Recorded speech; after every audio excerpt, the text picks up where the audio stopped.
Good evening. My name is Linda Joyce, and I'm a member of the board of World Wisdom's Project, and I welcome all of you this evening here to our program. Our theme this year has been experiencing the sacred by sharing wisdom through story, art, and music.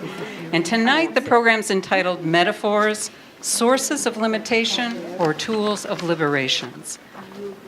And if you're new to World Wisdom's Project, we invite you to take a handout as you leave. Share your email with us so we can let you know our upcoming activities. And we have a new website that's up and running. And if you Google worldwisdomsproject.org, it should come up. And the website has all kinds of information about World Wisdom, such as our mission, who's on our board, our upcoming events, and it has past events as well. And if you missed our program on November 30th, the chant program, I recommend that. That November 30th event was where 4 different faith traditions, Islamic, Buddhist, Jewish, and Christian, presented a taste of how chant is used in those traditions. So check it out on our website. Little housekeeping activities here. The bathrooms are out the door that you came, to your left, and then to your right on the hallway, men and women's. And the doors are exiting here. We can also exit or enter through the kitchen. And then if you've come to any of our events in the past, the doors on the Stover Street side were locked tonight. If you found that inconvenient, please know we're going to keep those doors locked at night and have everybody come in from the south here. So I think that's all my housekeeping activities. World Wisdoms is an independent 501c nonprofit organization, and we're able to provide these programs and immersive experiences only through your generosity, and we very much appreciate that. Thank you. Now I'd like to introduce Bill Nealon, also a member of the board who will be the moderator for this evening. Again, thank you for coming tonight. I'm Bill Nealon. I've been on the board since 1997. I think only outdone by a couple of people, one being Jim Reed, who's going to be one of the presenters tonight. Just want to talk about the program. So it's Metaphors, Sources of Limitation or Tools of Liberation. And Jim and Maria Cox, and Jim will introduce Maria in a little bit. There's going to be 3 segments to this, and you'll see that in the handouts. So there's part A, B, and C. And the first one will be about 35 minutes, the second 30 minutes, and the last one 30 minutes, okay? So Jim Reed, probably most of you are here because of Jim Reed. He said he was gonna, we set up 92 chairs, and Jim said, no, we need more. So I put the word out. So thanks, Jim. So Jim Reed has a master's degree in theology, master's in adult education, master's in social work, licensed clinical social worker, and a master's certificate in neuro-linguistics programming. From May 71 to May 2012, he served as director of religious education at John the 23rd. From 1991 to the present, he's in private practice as a therapist. So I'd like now to have Jim come forward. He can introduce Maria Cox.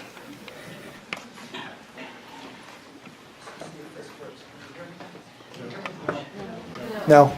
Now you can. Okay, good. So I want to introduce Maria because we made this decision after the flyer was constructed, and so we couldn't go back and change. So let me just, I've known the Coxes, Jim and Maria Cox, since 1984, and Jim passed away on the 2nd of April this last spring. And we got together for lunch after that, about 3 or 4 weeks later, and we were chatting about all kinds of things and her process. I remember nothing of this. I know, that's right. I told her this story the other day, and she said, I don't remember any. I think you're making this up. Yes.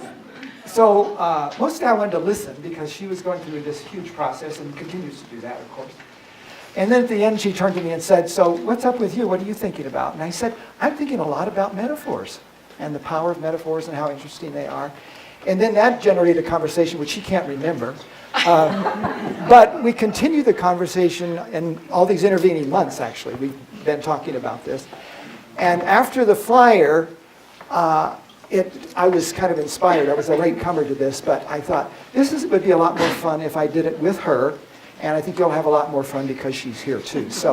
But that'll happen after the flyer. So let me introduce Maria. She's a mother of 3.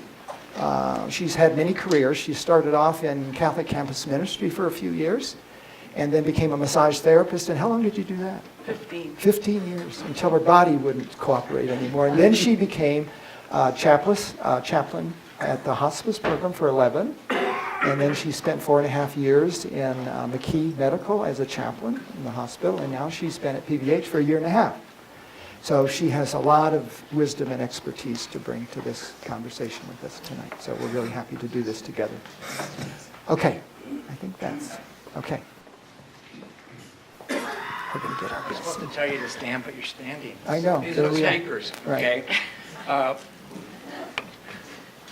We're gathered here today, both religious and secular members of our community, with the shared intent to ponder the challenges of our time in the context of sacred beliefs and wisdoms. Let us take a moment of silence to gather ourselves from our busy lives, to celebrate the present moment, and to offer grace, blessing, or energy to our speakers that they may share their wisdom with us.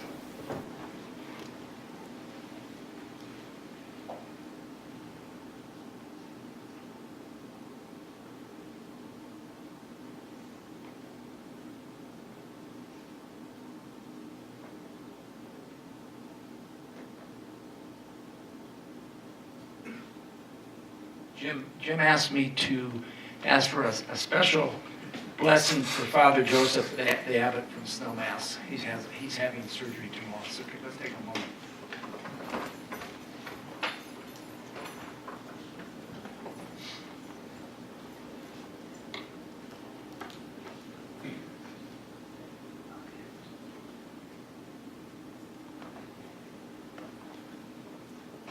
Let us welcome our speakers with an applause. Get them excited. Thank you.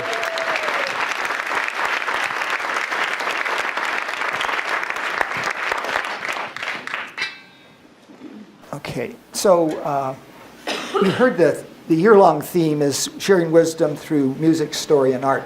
This is a subcategory of the story category, actually. All of you realize that most of the major religious wisdom traditions have scriptures or stories that attempt to capture and pass on the wisdom that's part of that tradition.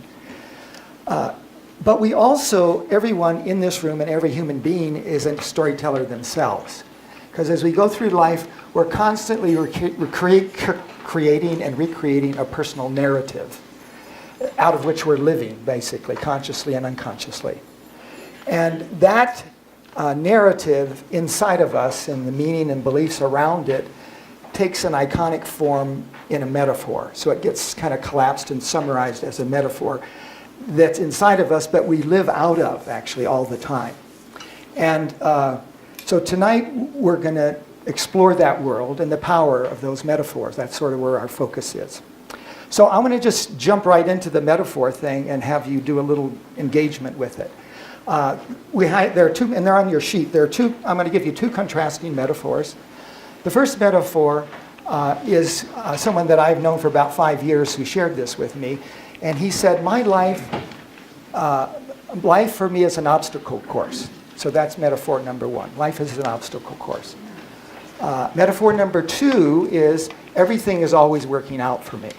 So those are 2 very, very contrasting metaphors. So what I want you to do for a minute is I want you to take on that as your metaphor, each one of those. So take a minute or 2 and do the first one.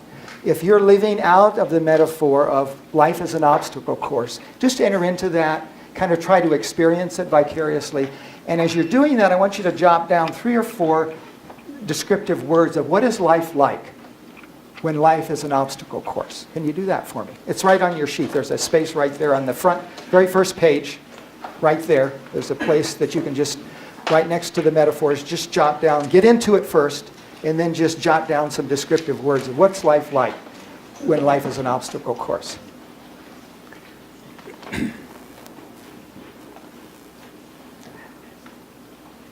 Does everyone have copies of this outline?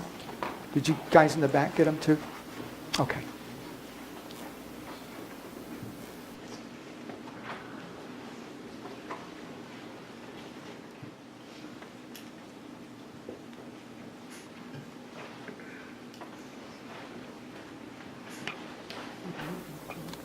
And if you've gotten 3 or 4 descriptors on that one, then let go of it. This is asking you to change a lot. But now take on my life metaphor is everything is always working out for me. So try to have that as your life metaphor. You're going through life and you're just continually moving through life, thinking, believing, expecting life is always working out for me. What's that like? And write the descriptors for that, the way life is for that metaphor.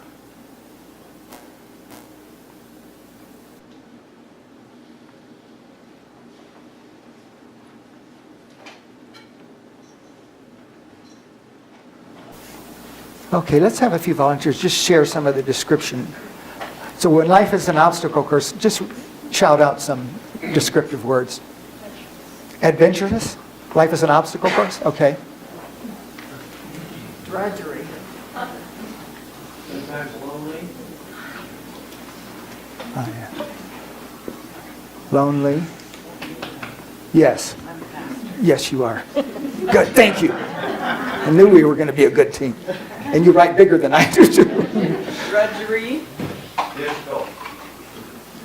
Unpredictable, challenge, unknown, fearless, Changing. frustration. Okay, good, that's enough. Good, you guys did well. Okay, let's flip to the other side now. Life is, everything works out for me. Give us some words for that one. Clear passage. Okay, Energetic. Adventurous. Blessed. Flexible. Seeds of potential.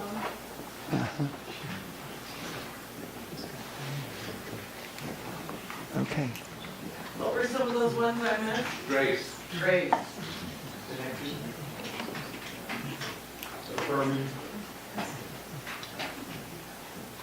You guys are doing great. Good. That's probably enough. Good. There you go. Thank you. Okay. So what I want to do is I want to pick a story out of a real story out of these people's lives to illustrate that you've already identified, but it's kind of this contrasting metaphor thing. So the first one, life is an obstacle course.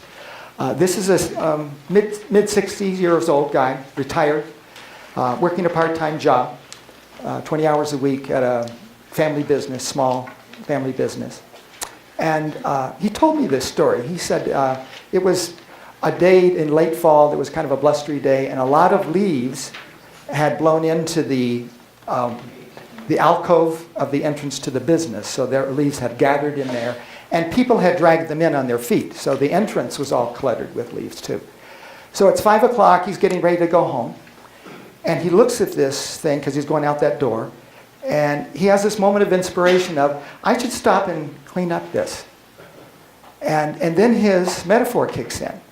Life is an obstacle course. And I don't want to know if I have the energy to do this because I don't know what the next obstacle I'll have to deal with is. So the inspiration gets squashed by his metaphor. So he kind of turns away from this opportunity and just goes home. But as he's going home, there's all this self-critical talk coming in. I should have done that. Why didn't I just take a minute? And so now he puts himself in a really, really negative state. And he's taking that home to his wife and his daughter. Okay, so that's the first one. Okay.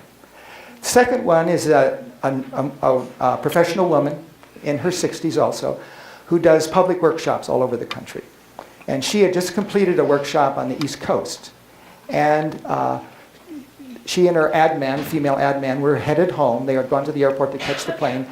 And their home was in Texas, and her husband was critically ill.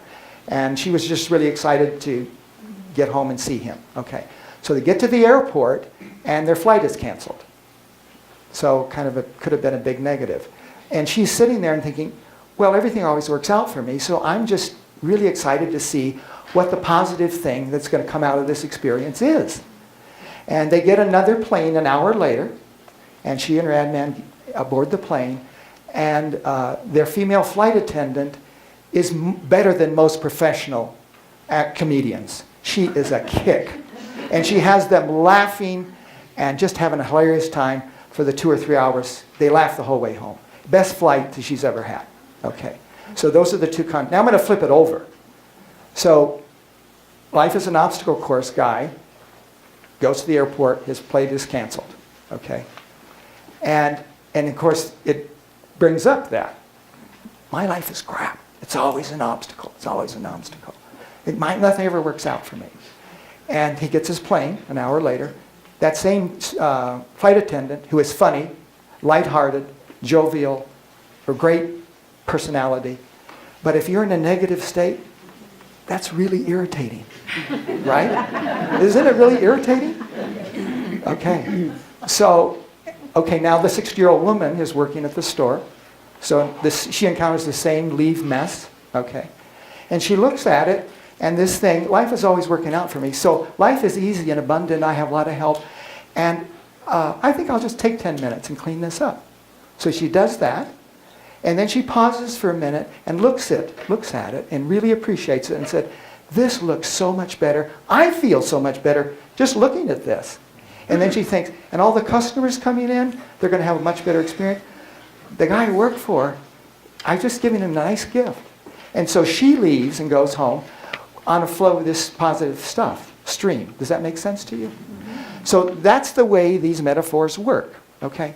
And how is it that they have that kind of power? That's the other question. And I think one of the most important ways they have this power is there's a tiny cluster of brain cells that's called the reticular activating system. It sits on the back near the brainstem. And its job is to sort reality for us.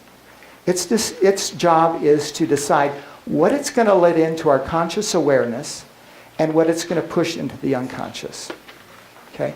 Our conscious mind, in this room right here, there are literally millions of stimuli that could be coming in all at once. And if that happened, our conscious mind would just explode. We'd be overwhelmed we'd be mentally ill, basically. Okay? So this is a really important function. And the key element is, how does it get the order of what to let in and what not to let in? Okay. So here I'm going to tell you 2 little stories. One, our son Matthew is here. This goes back to last summer in June. He was on the retreat to the Snowmass Monastery with me. We got there like 2 in the afternoon, and everyone's unloading. We bring our own food and prepare our own food, so we have all this stuff to unload and organize the kitchen and all that. It's in an area probably at least this big, maybe another half bigger. And there's a kitchen there, there's a dining room, there's a meeting room with a library, there are offices. And we're all kind of milling around, talking and joking and unloading food. And I'm gone. I'm in meeting with someone because I had this meeting set up. And 2 women come into that space where all this kind of noise is going on. And they're looking for the guest master because there's some questions about how to get on a retreat. So Matthew goes to get the guest master, and he pulls them aside. And they're having this conversation. And Matthew's just walking around. And the room is just like this, filled with ambient sound, though. All this noise and stuff. And in the midst of that, Matthew walks close enough by that conversation, and he hears one of those women mention my name. Out of all those noise, all that sound, he hears Jim Reed. Because the woman was asking if Jim Reed was still bringing retreat groups up here, I guess. But that's the way the reticular activating system works. There's something about that stands out of everything else. Okay? And the reticular activating system brings that into his conscious awareness.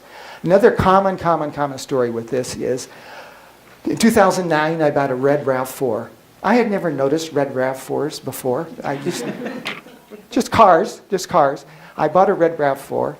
Maria bought one about a month before I did. And now I see them everywhere, right? You all have had that experience? That's the reticular activating system at work. Okay? Does that make sense? So that has huge power of sorting reality. And of course, our life is really dependent upon the quality of it, the experience of it is really dependent upon what our metaphor tells our reticular activating system to let into our conscious awareness. Okay? Make sense? Okay. Tell about the roof, about Mary Alice. Well, yeah, Mary Alice. We had a roof. We were going to put a new roof on, and she was a realtor for 18 years, and she knew all about all this stuff. And so we were trying to decide what kind of shingles to get. And we're driving around doing errands and stuff, and she said to me, I sure hope we make this decision about this roof pretty soon, because all I can see right now is roofs. Everywhere I look, I'm looking at roofs. That's the reticular activating system at work also. Yeah, okay. All right, are you ready? Ready? All right. Okay.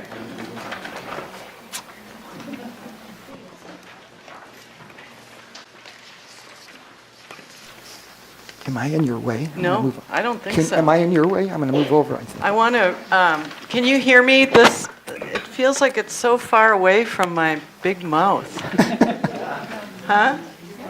Can you hear me now? Okay. I have a pretty big voice. This part of a poem appeared in the New York Times serendipitously 2 weeks ago. My reticular activating system was looking for images. So if you're a visual person, you can gaze at the words while I read it. You want me to go over here? Go somewhere. And whenever Meg tells me to do something, I do it. If you would rather close your eyes, and if you're more auditory, and let the words wash over you. This is whoops, I have the wrong piece of paper. This is a fragment of a poem by Richard Wilbur. Try to remember this. What you project is what you will perceive. What you perceive with any passion, be it love or terror, may take on whims and powers of its own. Try to remember this. What you project is what you will perceive. What you perceive with any passion, be it love or terror, may take on whims and powers of its own. It's the two stories you just told. Mm-hmm. I want to situate the metaphors I'm going to share with you into the matrix of how they were born. They were not born in a vacuum.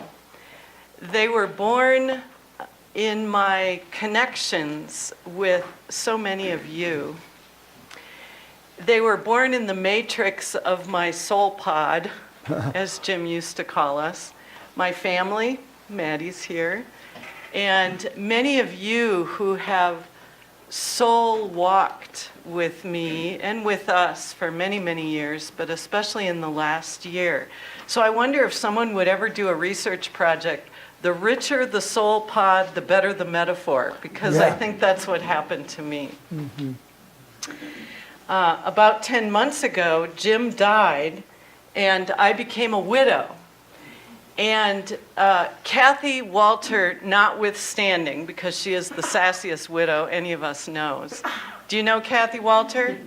Okay, then you know what I'm talking about. This is the image that occurred to me of widow. This is the 1800s, those old dagger-type sepia, black and white, serious photographs. And here I was at age 59, and I was becoming a widow. Just saying the word kind of freaked me out. And then this gal, when you look at her eyes, now one of my colleagues, Rick, is here tonight, another chaplain. We work with people every day who are dying or who have died. And to me, this lady looked like she was dying. And perhaps she was, because that's what grief can feel like, those of you who have had acute grief. When part of you has died, it can feel like you yourself or I myself was dying. But when I look in her eyes, I thought, oh my God, she's going to die. And then this poor woman, just try sitting like this. Everyone together now, just It just doesn't feel that good, does it? And that was pretty much my image of widow. And even this lovely woman, Google called this the modern widow. Whoops. Oh, this is the widow's mite. I forgot about this one. So not only was I going to be really sad, I was going to be poor. Because, right, and that's one of the only widows that there's a story about in the Christian scripture. Okay, here she is, the modern widow. And she has a little more going on, but she has her veil, and many of us, I have in my mind that iconic veil of Jackie Kennedy, the black hat and the very thick veil, which is fabulous when you're grieving to cocoon. Actually, my massage therapist kept counseling me to go ahead and cocoon in the darkness so that whatever could be born would. But I bet you could explain to us what's happening when she's looking down. She's in the past. Yeah, Yeah. So and feelings. Feelings and the past.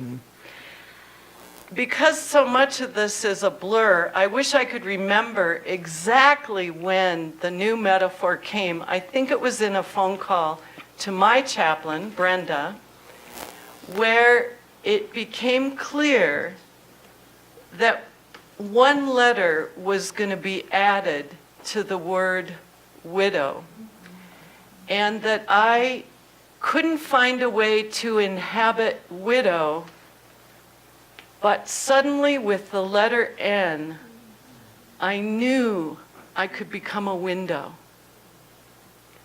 And so I began my journey of windowhood. Here I was, safe and sound, indoors, but my window was exposed to all this grandeur. And I had a four-legged in my arms, too. Expansive windows even felt okay. Here I could open the window. I could open the window to whatever I chose, or whatever was chosen by my soul pod and my divine friends on the other side. Here I could be at the window, but also in my bed, which was like my safe ship that I could go inside of and batten down the hatches. But those drapes look very, very good. They look like room darkening drapes. And Cindy actually reminded me this summer that at any time I wanted to, I could close the window. I could shutter the window. Don't those shutters look very, very secure and strong? And you see that in the hurricane regions when they're preparing for the storm, and they put very secure shutters over the windows. And I felt like I too could do that. There could be flowers. When I was a widow, there were a lot of flowers around me, especially in those weeks around the funeral, which I loved. But once the flowers had died, I didn't really feel like many flowers as a widow. But as a window, with a window box, I did. And how about some color? I've always been a rather colorful person. And so widow didn't leave a lot of room for color. And I haven't even talked about black widow spiders, which is another image that came to me. I couldn't even bear to put it in the slideshow. It was so discouraging. But once I started thinking about windows in color, then I thought perhaps even as the future I wanted and Jim and I planned was gone, it seemed to me that if there could be color, then perhaps there could be a future. Mm-hmm. I didn't know what it was going to be, but somehow color made it feel like it could be. And maybe there would still be some color inside of me. Okay, so turns out, and I forgot this too, that's one of the hallmarks of grief, am I right? That you can't remember anything? So this is the window at St. John's University, Collegeville, Minnesota. I wrote a paper about this window. This window is the Holy Spirit. So I found myself sitting in those hexagon little hives of this window and becoming a part of the Holy Spirit and asking the Holy Spirit to become me in my windowhood. I should have called you and gotten a better picture, David. It's very small, but it's the stained glass window in the chapel at the monastery at Snowmass, Colorado. We call her Our Lady of the Ruby Slippers. She has red shoes on. Many of us have never seen another image of Mother Mary with red shoes. And one of our group ended up contacting the artist to talk about that with her. Why did she have ruby slippers? Mm-hmm. And maybe if you were there in June, maybe you noticed, or maybe you didn't, I hope you didn't, because it might have been distracting. When we would be in morning mass, and I would be sitting there, the morning sun would be coming through her, and I would move my head around. I probably looked a little goofy. I would move my head around so that the beams would change color. And somehow the colors of her could come in through my eyes and go all the way into my brain. And then my brain would become her. And then I could also go and be held by her in her arms with Jesus. And then when we would stand around the table for communion, I would do the same thing. I'd keep moving my head. So yellow, red, blue, all the colors could go inside of me. Okay, really? This is the prayer hall at the retreat house at Snowmass. In this prayer hall, we have laughed and we have cried and we've done Tai Chi and we've sung and we've danced and we've done yoga and we've been utterly still and we've lit our incense.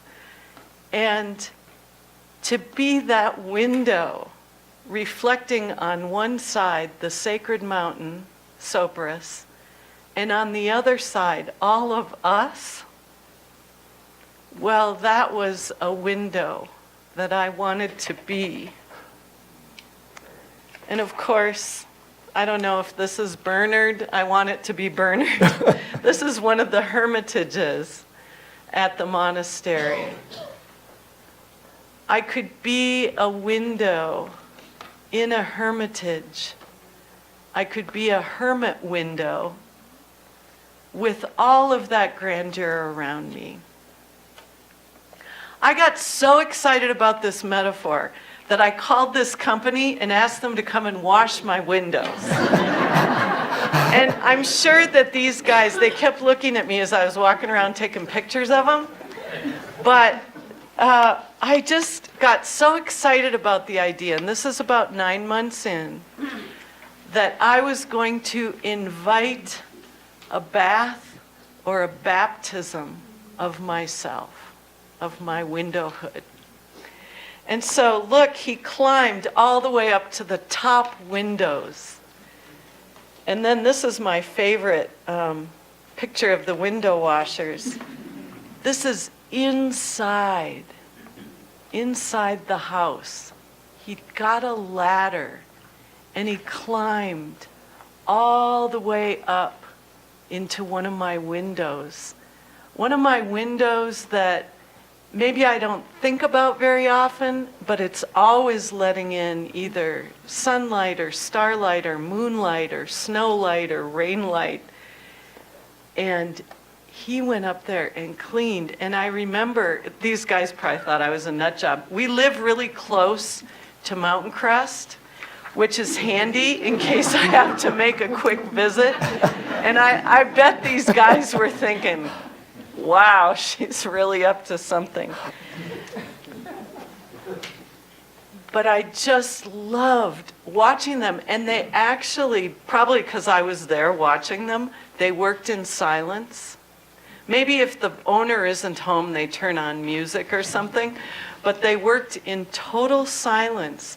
And it almost felt like we were in some kind of a sanctuary as my windows were cleansed and baptized.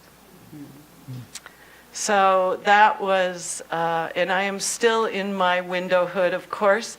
I don't know, I have to ask my widower and widower. That's even weirder, right, Joe? What do you do with that? Widower. The widows and widowers, I think will always be that. I'm always going to be a window. However, now I feel like the windows are really changing, whereas the earlier image of widow was quite stagnant. Questions, comments? Yeah. Yes. Maybe a widower is somebody who makes of themselves a window. A widower is someone who makes of themselves a window. That's nice, yeah. It sounds like we're starting a poem. Okay, shall I continue? Yes. Okay. The next metaphor in this griefy time came very early, and it was, tell me if you're relating to this. Grief coming in waves, cold, cruel, unpredictable. I'm talking about king supers. I'm talking about when you have no thought on your mind except I'm just here to pick up my vegetables. Uncaring, impersonal, no regard for my well-being. Mean. What does that look like? Well, the grievers, and I'm guessing everyone in the room has been a griever. The grievers will know that sometimes it means you spend time on the floor because the waves physically knock you over. And I'm a pretty sturdy person, but I have been knocked over. The waves were so huge that they, to me, threatened to take down my whole life. They threatened to not just wash over me, but crash so hard that there would be destruction that would be permanent. Permanent damage. Pardon me? Tsunami. Tsunami! Thank you. I'm going to put that the next time I do this. The other thing about these waves was if I could have had some kind of a soft background for the wave to approach me, but no, the waves were approaching, and what I was being shoved up against was the sharpest bank of rocks that you can imagine. So not only the cold, cruel, wet, overwhelming, but then what you run into.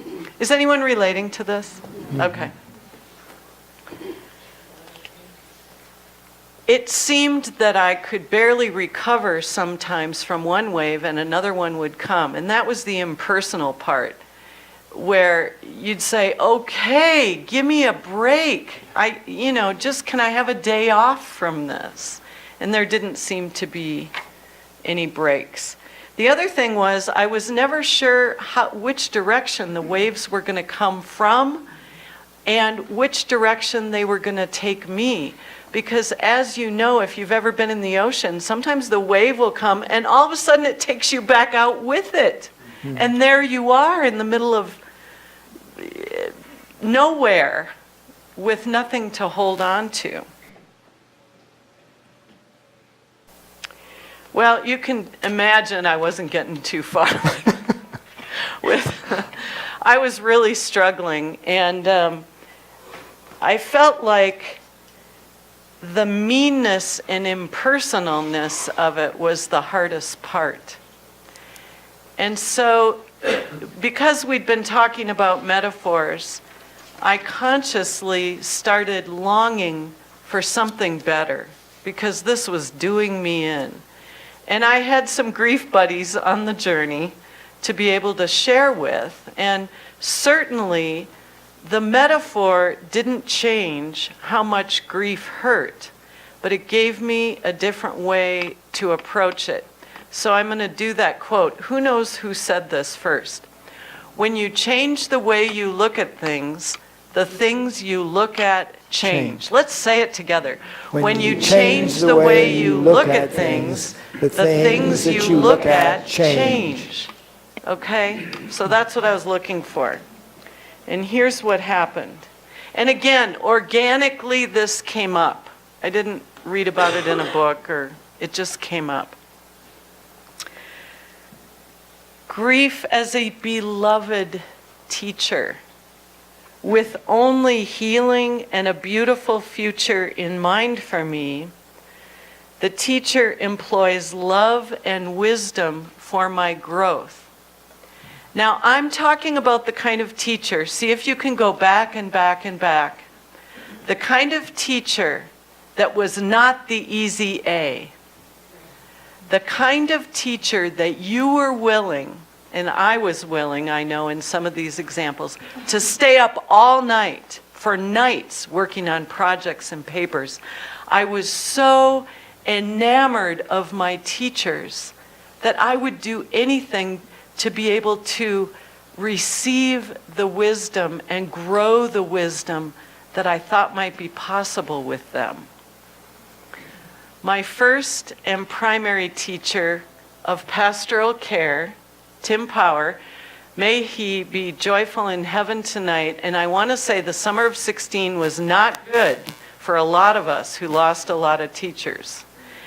Timothy was an amazing storyteller, priest, very famous.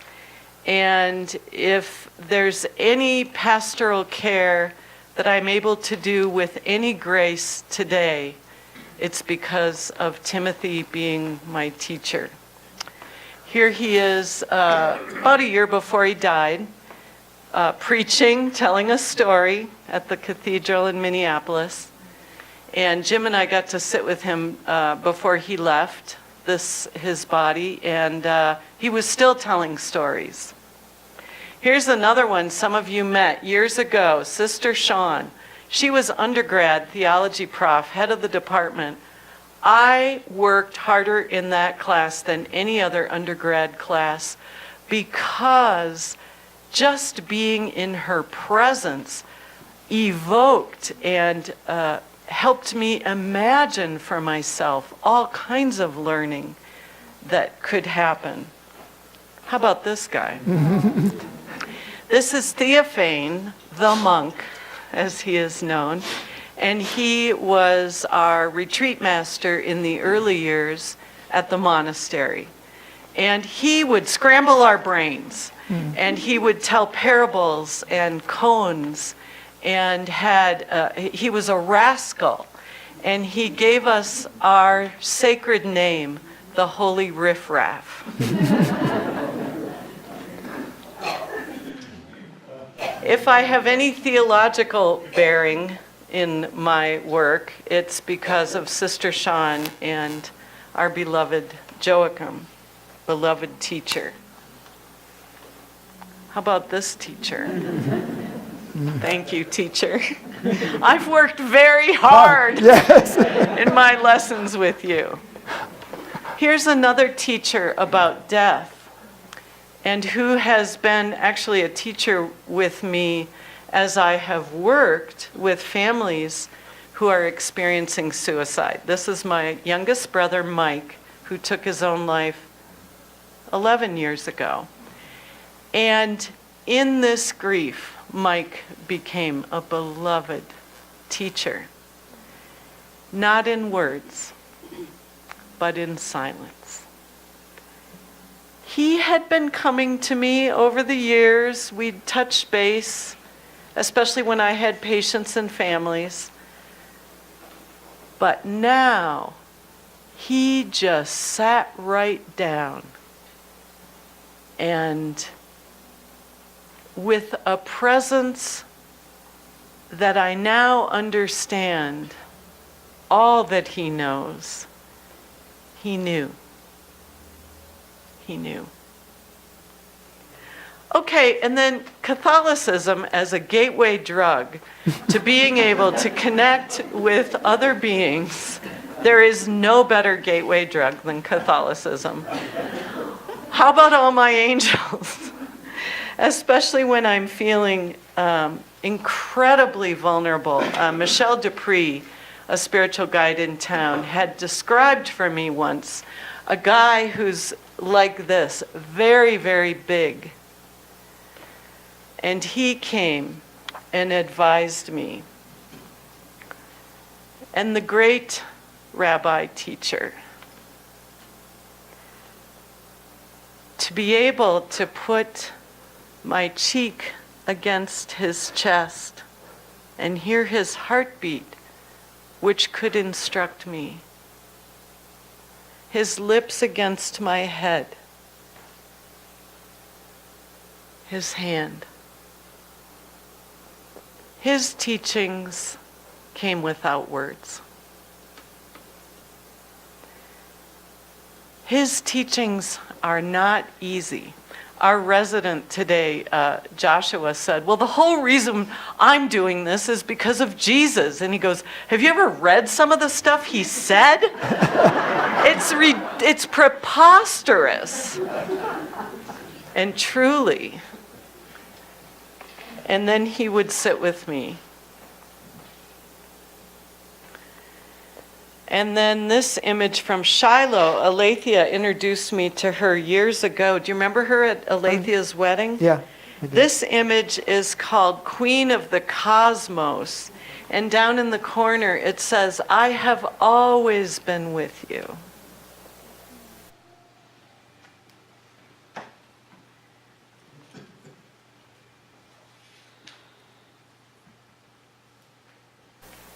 And being able to sit as a woman grieving with a woman who has grieved and who has suffered and is radiating to me her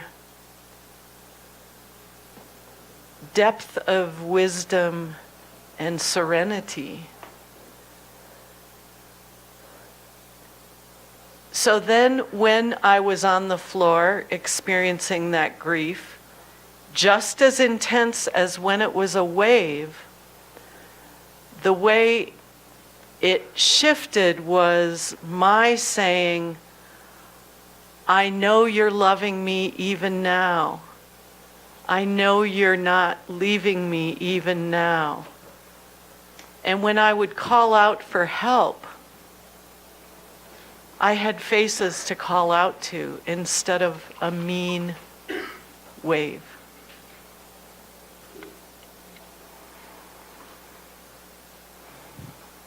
Thank you.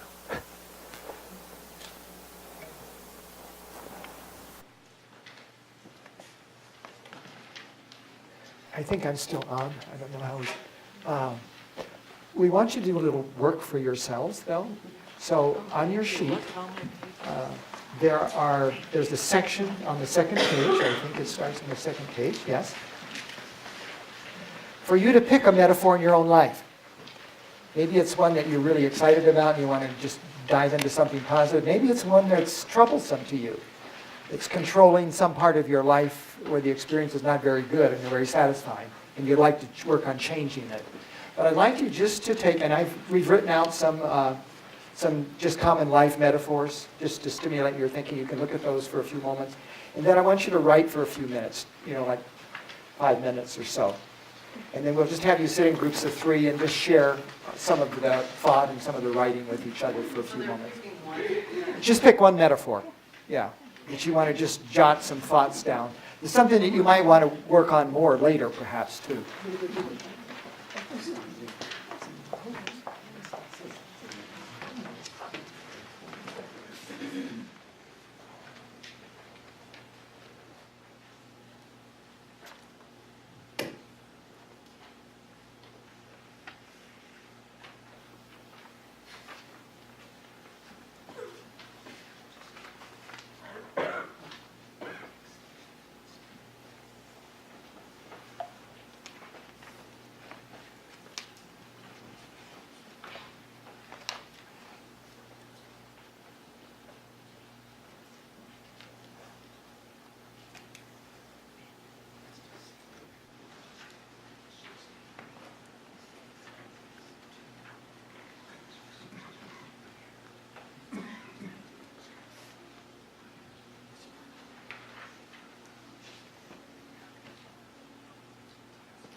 Okay, what we'd like to ask you to do is just pair up with someone next to you and share just some thoughts about what you've written for about 5 minutes.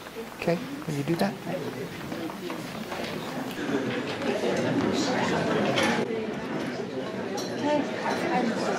Yes, you are. Good theory. I have lots of those. Yes, you do. Oh, wow.